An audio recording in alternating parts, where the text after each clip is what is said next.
the jungle, lion in the concrete jungle, lion in the jungle, lion in the concrete, yeah. I like your intros, bro. I made one intro. Well, so far, 100%. I like them all. Yeah, you looking clean, bro. Yeah, come on now. What was it? Oh shit. Well, you want to cheers it out, bro? Yeah, let's cheers it, man. Cheers, bro. Little quick one here. Nice to see you. Oh shit. That's the only thing I remember about having it in the front or the side is like we didn't have to go True. around the arm. True. That's life. And That's as life. funny as it may seem, Oh shit, there's another one. some people get their kicks stomping on a dream. Okay. But I don't let it get me down. Never let it get you down. 'Cause this good old world keeps spinning around. Around and around. And I cheers to that. Hell yeah, bro. Who's that? Frank Sinatra. Somebody made it before him, but he's the one who Redid it? made it the most famous. Yeah, he redid it. Damn, bro, that's 2 weeks in a row. You stumped me. And it's a theme song for the movie that I just lent you. Gotcha. This guy called me up today. He's like, Joker. yo, you got a DVD player? I had to. Haven't been asked that question since I was like a little girl. It just so it just came out on DVD, and I was like, I gotta go get it. And then after I watched it again, I was like, this dude ain't seen it yet. Why don't you just order that bitch on the PlayStation? Nah. I wouldn't have been able to borrow it. Apologies. Strike one. We try to maintain a level of professionalism on this podcast. Fuck professionalism. Raw and uncut. Leave that shit in, Peg. Leave it in, Peg. It's a nice ringtone. Reminds me of my 2003 Nokia. Was it T-Mobile?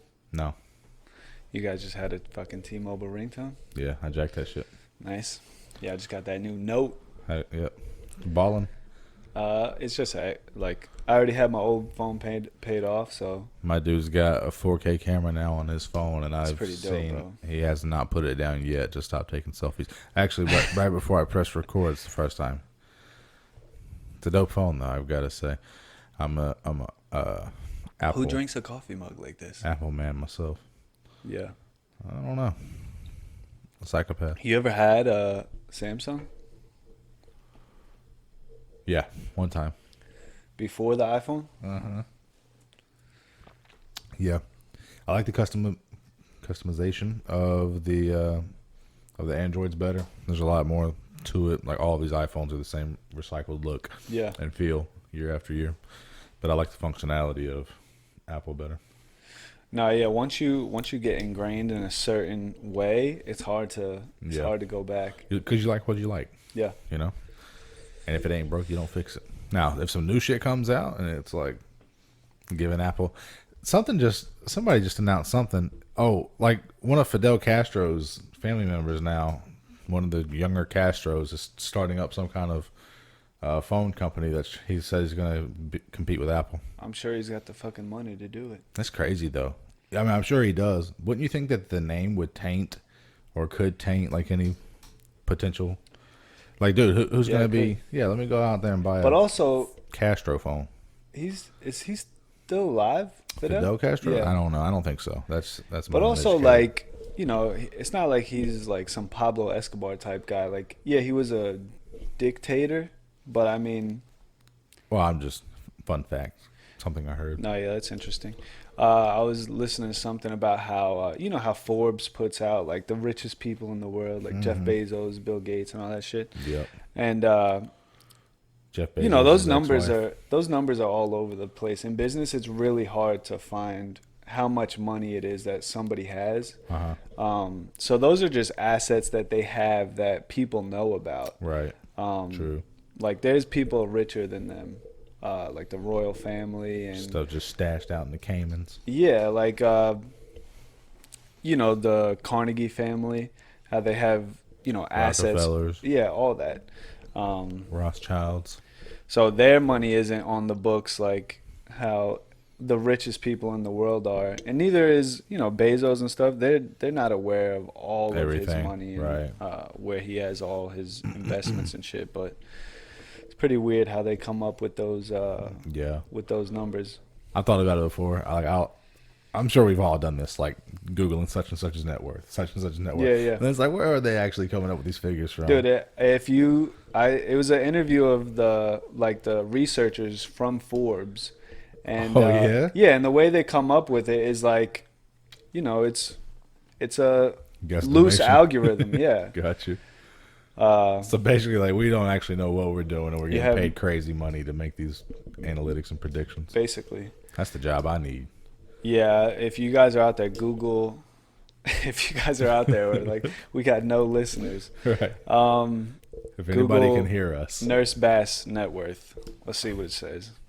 That's hilarious. Imagine if something actually did result. This guy's got like $15,000. He's got a $2,000 asset in his car. Right. Fucking on the verge of declaring bankruptcy. Yeah, right. Nurse Bass is struggling, boy. Nah, good times ahead, man. So my man's unemployed now. Unemployed, bro. As of yesterday. But by the time you guys see this, you boys gonna be rocking and rolling. Yeah. But how's it feel? Fucking liberating, bro. Yeah. I was telling you how I went to the store, the grocery store early, and the lady helping me out with the fresh meat was just like, you could tell, just miserable and hated her job. And usually I would fucking give her some lip back like she gave me, but I was empathetic towards her because I know what it's like to be somewhere that you're not happy to go to every single day.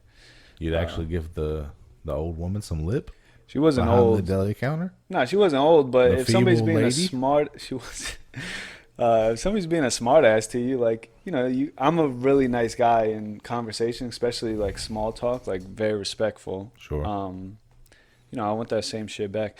I guess I'm like that in every scenario. Like, I'll give respect even before it's earned. Yeah.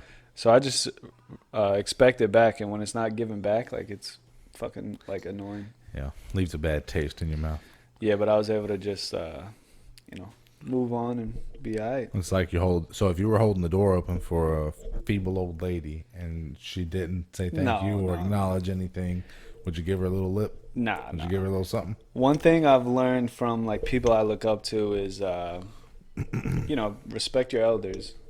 And even if they're crazy, which a lot of them are, oh man, I listen. Shots fired. I listen to what You're they really say. Hurting our elderly community. I looked up the analytics on YouTube. I think we do have a very small population of listeners from 61 to 70. Well, we can kiss that goodbye. Yeah.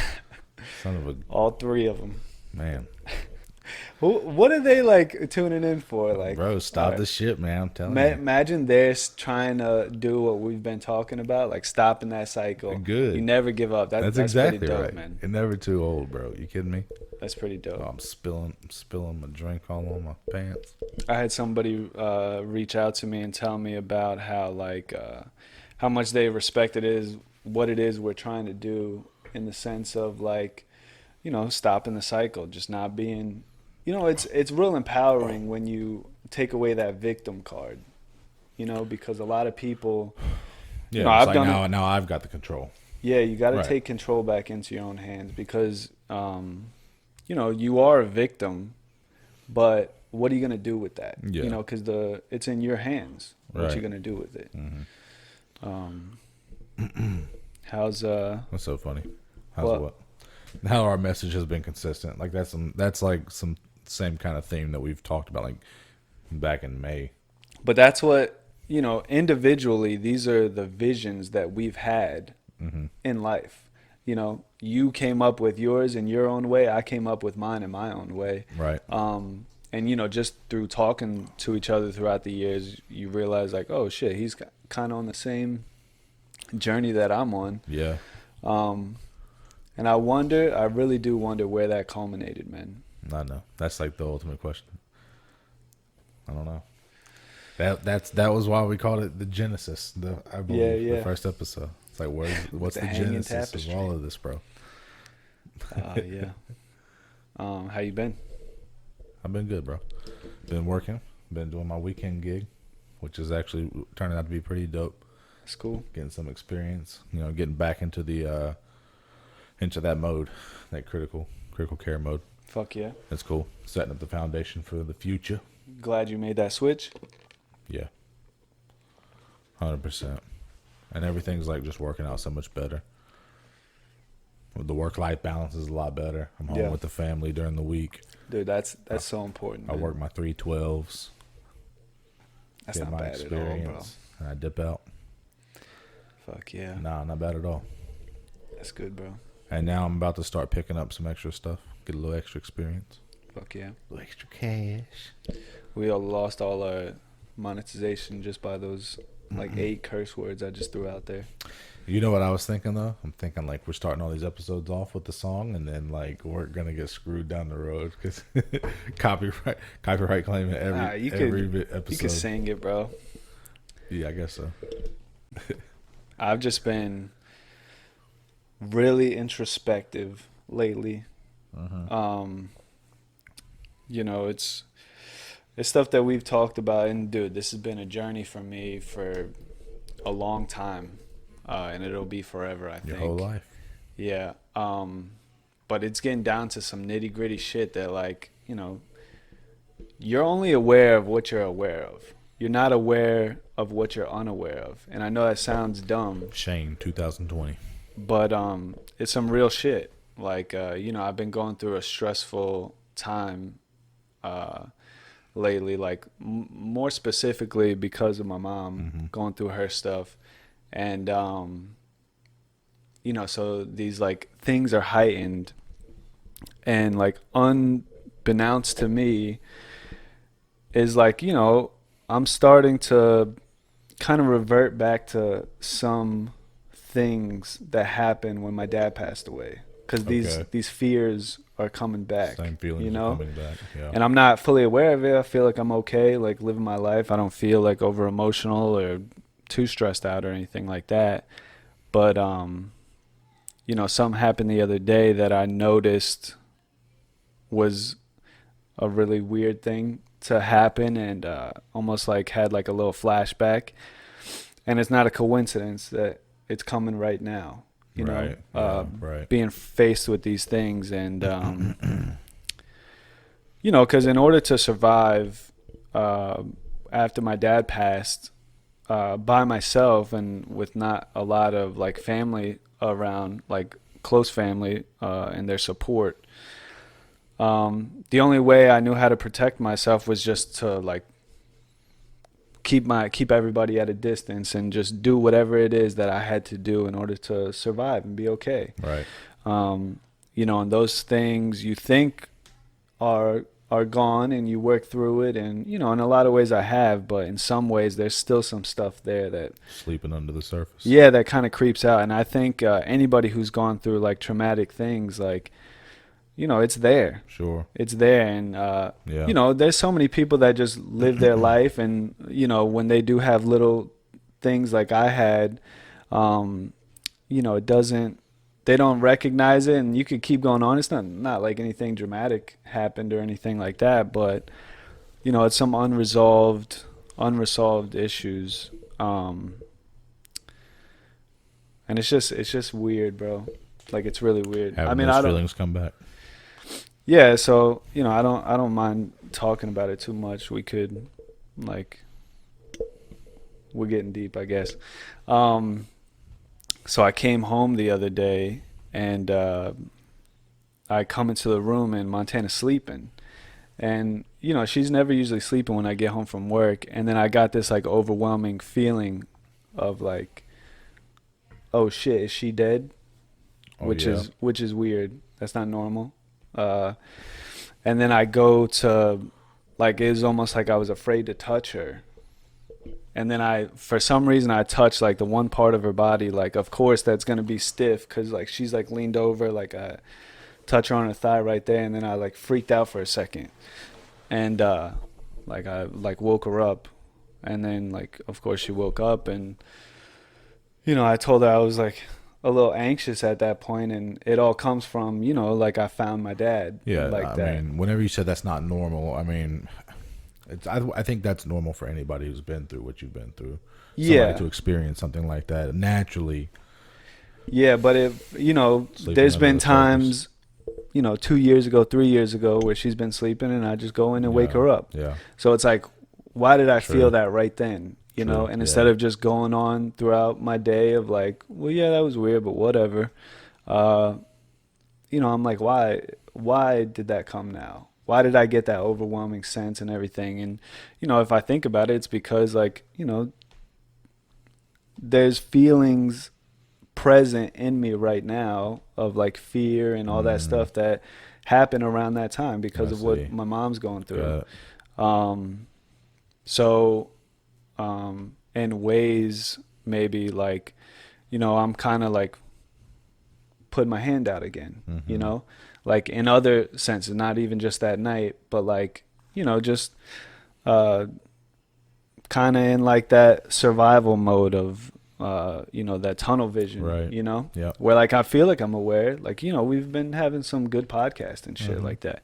But it's just little things like that that I'm aware of, that could lead to other things, like, you know, just simple like arguments, like in your relationship, or, you know, over frustration at work and shit like that. And just things are heightened. So during when those things are heightened, you have to be like fully aware of yourself and, you know, the way you're maneuvering, the way you're acting. Yeah.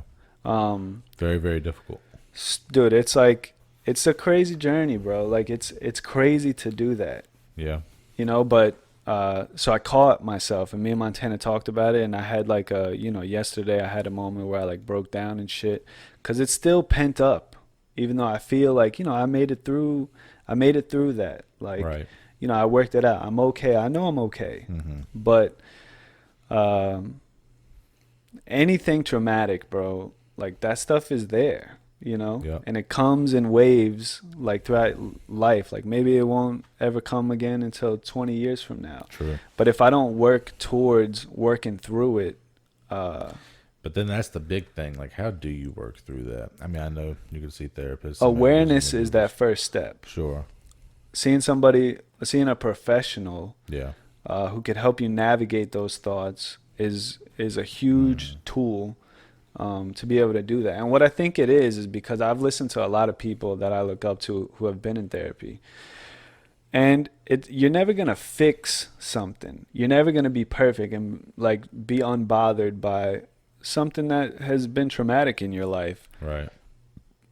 But what you can do is be aware of yourself when you're in a heightened state.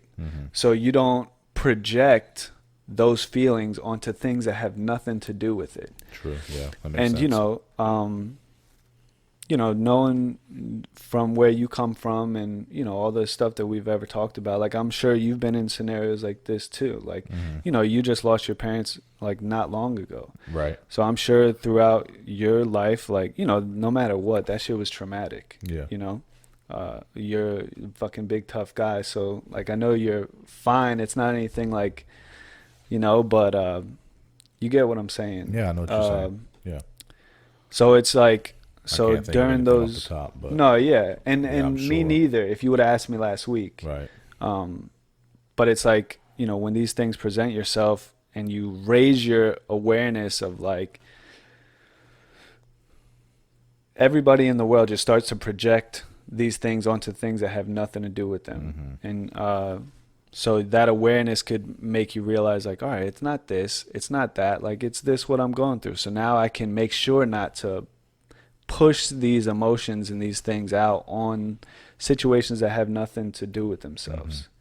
And that's my everlasting like journey throughout life, is to, you know, just try to be okay. And I know that I am okay, but you gotta try your hardest to work through those things, because they come out on the people that don't deserve it, you know. And even in small ways, but it could be in big ways. Slowly eroding that shore away. Yeah. So you know, that felt good. Like, you know, having Montana there is so like big. You know, I've been like in different relationships and stuff, and it's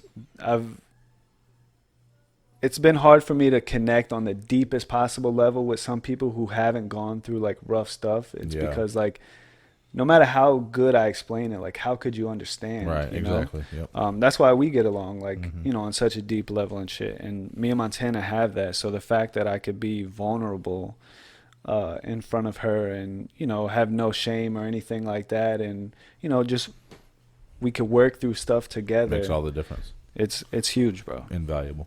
Yeah. Invaluable. Invaluable.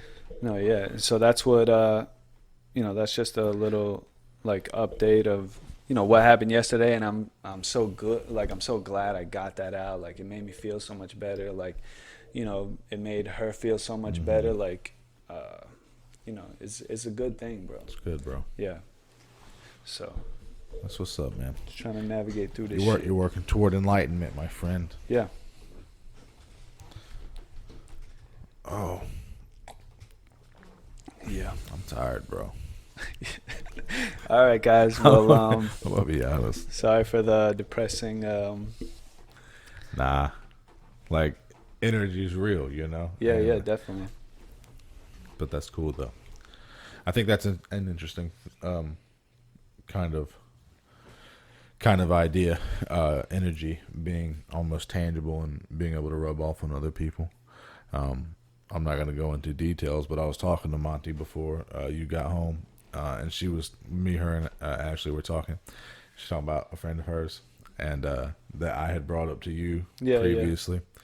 And then she brought up something else that's happened. Like I had bad vibes about a particular friend, and just having first met the person, and it's just like it's almost something tangible. You can't exactly put a finger on it, but you pick up on energy off of people. It's real as fuck. Something has recurred now with this same friend, and it's something negative and kind of a negative flaw in the character of that person. But it's just, I don't know. I couldn't put a finger on it. That's the weirdest thing too, is like, so, you know, you catch these energies and these vibes, and then if you were to get down to the basis of all these things, you know, they're a victim. They're a victim of their circumstance. They didn't want to be like that. You know, they're only like that because the person who raised them, you know, and the person who raised them is only like that because of the person who raised them. It's cyclical. So it's like this weird balance of like, you know, there has to be accountability. You can't just give everyone a pass of like, well, you had a rough life, you know? So it's like, are you striving to be a better person despite your circumstance, because it's a good excuse why you're like that. Right. But it's an excuse. Yep. Bro, we're going to change the name of this podcast to It's an Excuse. Yeah. I love this shit, bro. I love like being here. Like, you know, years ago, I would have never talked about some shit like that. The shit that we've been talking about, right. You know?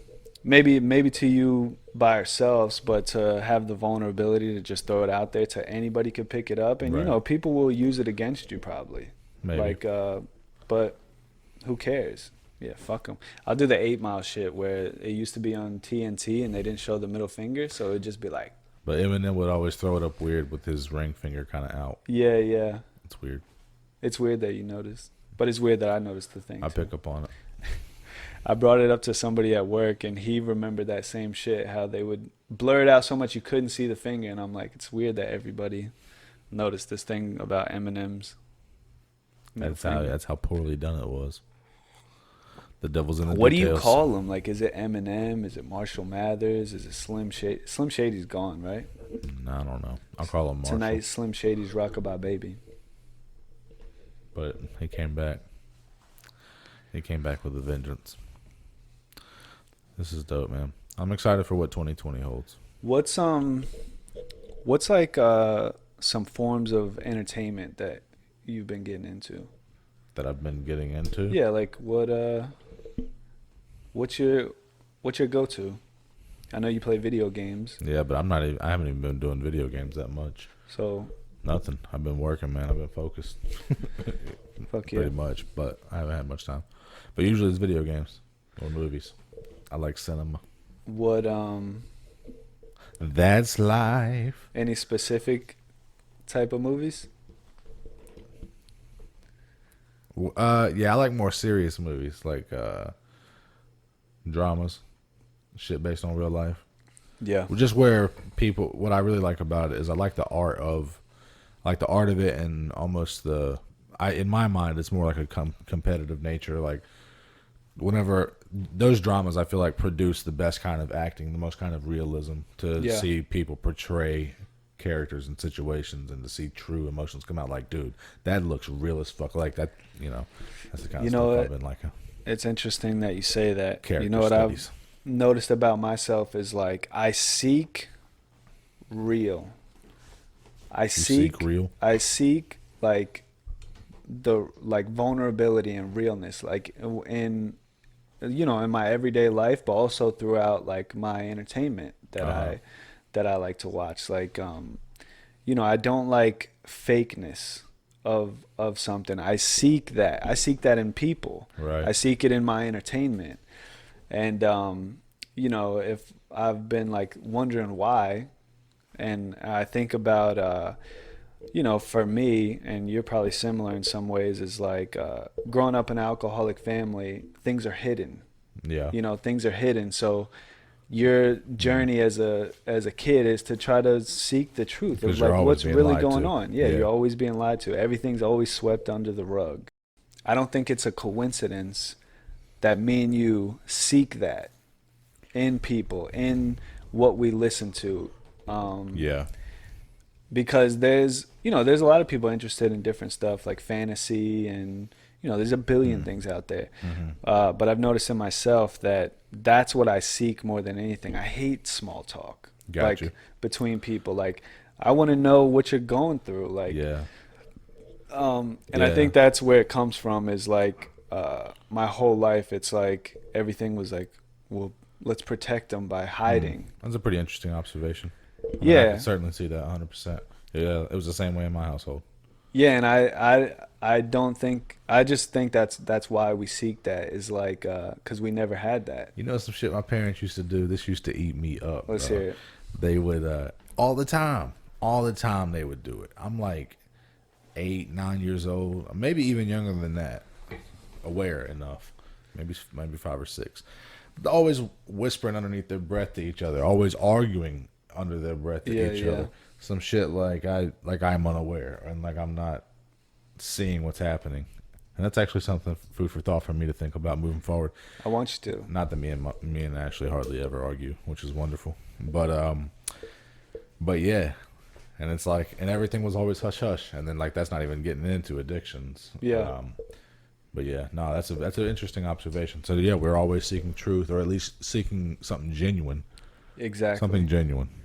Like I've noticed in, like and say few things are so not genuine that we come across. Yeah. Few things ever are, and so then it could get to a point where it's like you maybe would even lack the energy to put forth an effort to maybe I've been there a lot of relationships. Times. Yeah. Like, what's the point? Maybe it's that thing that you're talking about. That Heisman. You know what I mean? But I've noticed, like, this is just an example. Like when you're with your friends, like if you have a group of friends or if you have a group of coworkers where like there's one person who's like, you don't do it in a malicious way, but they're a little oblivious to like maybe your signs to somebody else to do like a little subtle joke on them or whatever. They're not like 100% aware of their surroundings where you could play a joke or something like that. I'm the opposite. I could be doing something so focused and like I'm aware that they're doing something behind my back to try to like play a joke or just something friendly or whatever. And I think that comes from like being a kid and knowing that they're whispering about something. I don't know what they're whispering about. Like, but I know that it's they're just trying training to get over you to be hyper aware. I truly think that's where it comes from. That's another interesting observation. My man has been very insightful, haven't you? Well, that's what I've been smart. That's what I've been trying to do, man. It's just like question everything. Why am I good at certain things? Like why am I not good at certain things? Why am I the damn ping pong champion of 98 and 99. Fucking That Virginia Beach Country Club 98 and 99 ping pong champion over here, ladies and gentlemen. I don't fucks around, bro. We made like 3 rules before we ever made this podcast of things not to talk about, and that was one of them. And I'm sorry I crossed the line, but the people had to know. You know what? There's some things you try to protect and keep close to your heart. I don't want to intimidate anybody. Nah, you know what it really is that he likes to go sharking on the weekends. Yeah, like, oh, what is this? And he preys on old feeble ladies hanging around the ping pong tables. It's like the Fresh Prince of Bel-Air when Uncle Phil acts like he can't play pool at all, and then the guy's like, all right, $100 a ball. He's like, all right, bring out Lucille.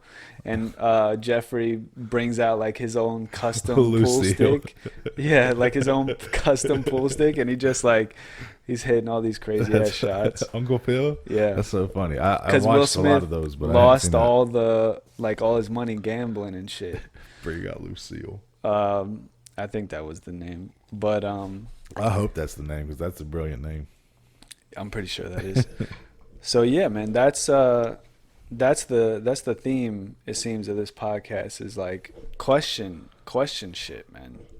Even the good things, like you know, it's this never ending battle of like, you know, is it worth it, you know, or are you just the way you are and that's how you're gonna be? Like there's this comedian, Chris D'Elia.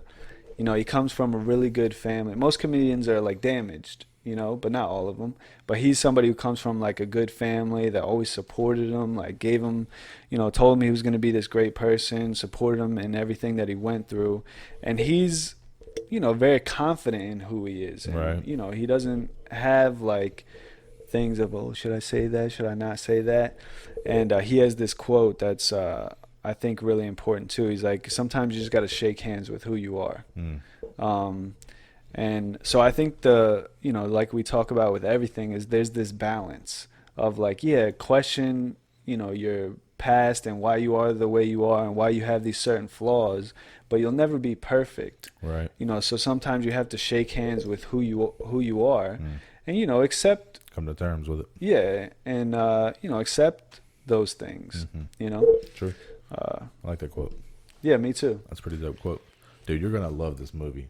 Yeah. Yeah, I'm not going to harp on it too much, but Joker is phenomenal, man. And it's a pure character study. And the reason why I know that you're going to enjoy it so much is it's his entire thing that I sent you that video like months ago whenever the movie first came out. His whole thing is portraying somebody who has been through childhood trauma. Yeah. And to see the way that he just brilliantly fucking portrays that on screen is foyer. Something special, man. They winning awards out this bitch. You know what else? The 2 Golden Globes that they won, right? He won it for Best Actor in a Drama, and then the musician, the composer, won a Golden Globe for the Best Original Score. Like, and so it's like amazing music in this That's movie. dope. Yeah, it's a great combo. Hell yeah, those two things go hand in hand. That ASMR, man.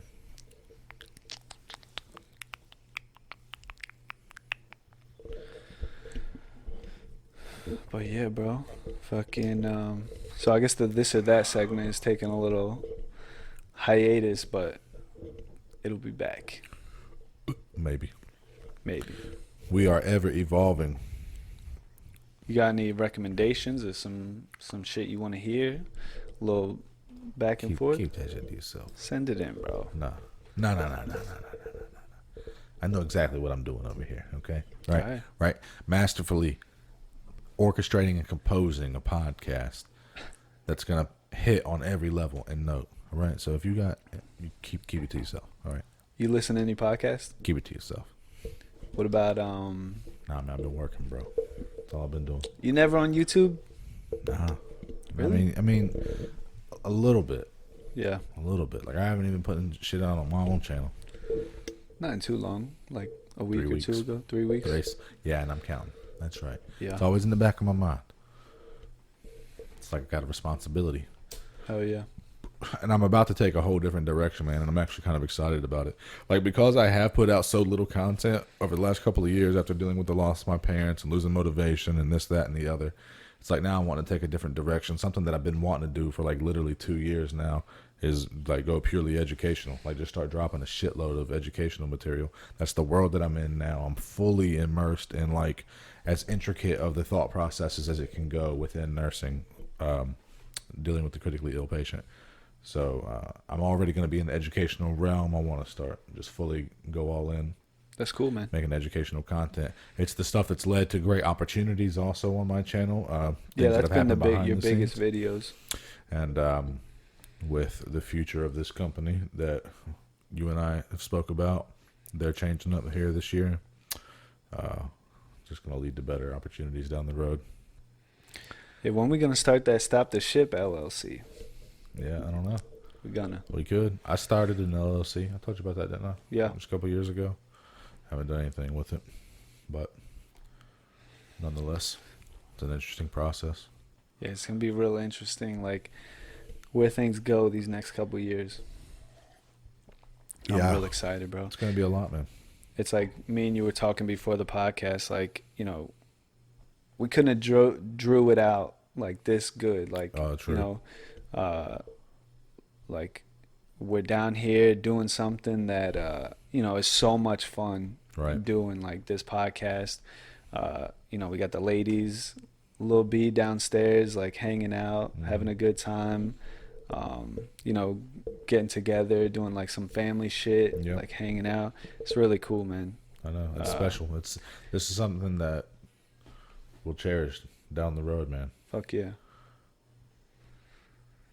Now we just got to get you to the doctor's office. That's the next step, people. That's funny. Yeah, I'm excited. I'm thinking about reaching out to this college that like fund your education and everything in exchange for some social media shit. I know a couple people who've done it already. Really? And you come out on the other end with a master's degree, and I think it could be done in a year. I might reach out to them, see if I can do that. And that's really interesting. And that would like be real big on the resume for me trying to get into anesthesia school. Fuck like, yeah. Not only the following that I've been able to cultivate, and then also the educational space that I will continue to grow, like I'm talking about. But if I were able to like also put on my resume that I had my master's funded by this university, and fuck yeah, bro. And it'd be a master's in nursing education. That's what it would be. Yeah. It's like, how good would that look? You know, something I've always admired about you is like, just like everybody, you go through the waves of motivation and lapse in motivation and stuff. But whenever you put your mind to something, like, you know, you're like a shark. Yeah. You know, like extremely focused. And Gotta be. That's always something that I've like looked up to you for, and I appreciate it. Use that as motivation. It's interesting though, because it's like it's for me, it doesn't feel like anything special that I'm doing. It feels like that is what's required. Yeah. Like if I even want to obtain something that's so lofty of a goal, like I have to understand that sacrifices have to be made, and this is all that I have to focus on. Where do you think that discipline comes from? Well, like I keep going back to, I think it just can't. I think it all just started with that thing. Like I keep saying, my father told me, like, be the best at whatever you do. The thing that he told me, I think that was the source of inspiration for everything. And so, like, if somebody tells you be the best at whatever the fuck you're doing, whatever it is, it doesn't matter what it is, even the smallest of tasks, like driving, keeping it in between the lines, that's going to just in and of itself give you the motivation necessary to do whatever it takes to achieve the task. So I feel like if my lofty goal is to go to anesthesia school, then you know, it's kind of synonymous with the be the best thing. That is what I have to do. I have to do whatever is required. So I don't know. I think that's where it came from. No, yeah, that makes sense. You think like sports and football gave you some structure and taught you discipline and for shit? Sure, dude. I just saw a couple things where Jimmy Johnson and Bill Cowher were inducted into, or were like announced and given their recognition that they were going to be in the NFL Hall of Fame. Yeah. And Jimmy Johnson, or no, maybe it was Bill Cowher. Like somebody said something along the lines of the virtues and values that these kind of team sports instill in young men and women. I think it's so important. It's crazy. Yeah. So I've gained great benefit from playing football. Yeah. Yeah, and surely that's the same kind of thing. Like you have an objective. The objective is to win. The objective is to be the best. Yeah, exactly. Same deal. That's really cool, man. Yeah, I think like when I have a kid, getting them involved in some kind of sport, as long as they like it, is real important. Because I learned a lot from organized sports and just the fact of discipline and camaraderie and working together Teamwork. for one common goal. Yeah.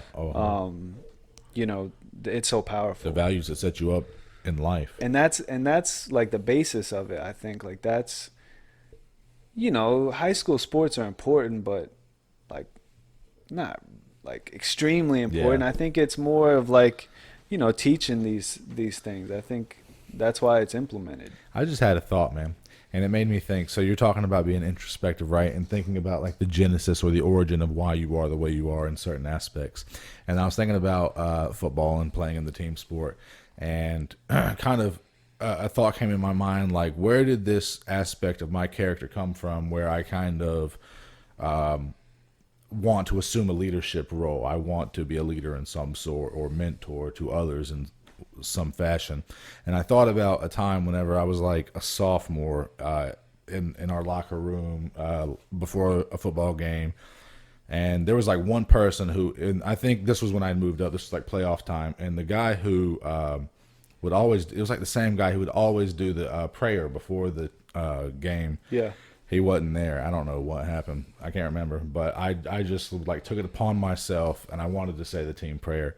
And like it was choppy, and like I was nervous and this, that, and the other. But I just had it within me, like I wanted to do that. Yeah. And I did it, and like everybody, appreciated it or whatever. But it just made me think like that's kind of a leadership characteristic, 100%. And I don't understand why I wanted to do it, but there's consistency within my history that this has been there.